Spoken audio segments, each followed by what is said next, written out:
Albert Einstein once said, everybody's a genius, but if you judge a fish by its ability to climb a tree, it will live its whole life believing that it is stupid. Ladies and gentlemen of the jury, today on trial we have modern day schooling. Glad you could come. Not only does he make fish climb trees, but also makes them climb down and do a 10-mile run. Tell me, school, are you proud of the things you've done?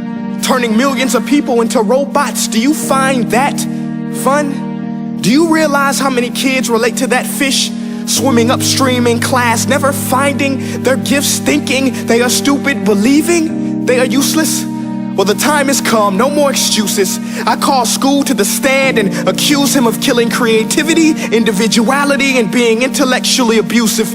He's an ancient institution that has outlived his usage.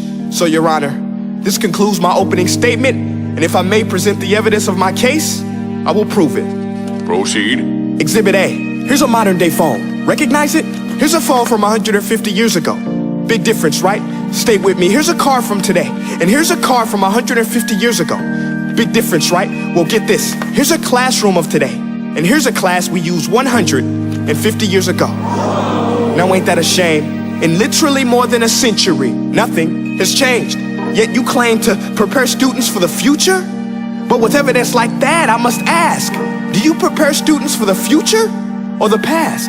I did a background check on you and let the record show that you were made to train people to work in factories, which explains why you put students in straight rows, nice and neat, tell them sit still, raise your hand if you want to speak, give them a short break to eat, and for 8 hours a day, tell them what to think. Oh, and make them compete to get an A letter which determines product quality, hence grade A of meat. I get it. Back then, times were different. We all have a past. I myself am no Gandhi. But today, we don't need to make robots zombies. The world has progressed. And now we need people who think creatively, innovatively, critically, independently, with the ability to connect. See, every scientist will tell you that no two brains are the same. And every parent with 2 or more children will confirm that claim. So please explain why you treat students like cookie cutter frames or snapback hats, giving them this one-size-fits-all crap. Watch your language. Sorry, Your Honor, but if a doctor prescribed the exact same medicine to all of his patients, the results will be tragic. So many people would get sick, yet when it comes to school, this is exactly what happens, this educational malpractice, where one teacher stands in front of 20 kids, each one having different strengths, different needs, different gifts, different dreams, and you teach the same thing the same way? That's horrific. Ladies and gentlemen, the defendant should not be acquitted. This may be one of the worst criminal offenses ever to be committed. And let's mention the way you treat your employees. Objection. Overruled. I want to hear this. It's a shame. I mean, teachers have the most important job on the planet, yet they're underpaid? No wonder so many students are short-changed. Let's be honest, teachers should earn just as much as doctors, because a doctor can do heart surgery and save the life of a kid, but a great teacher can reach the heart of that kid and allow him to truly live. See, teachers are heroes that often get blamed, but they're not the problem. They work in a system without many options or rights. Curriculums are created by policymakers, most of which have never taught a day in their life. Just obsessed with standardized tests. They think bubbling in a multiple choice question will determine success. That's outlandish. In fact, these tests are too cruel to be used and should be abandoned, but don't take my word for it.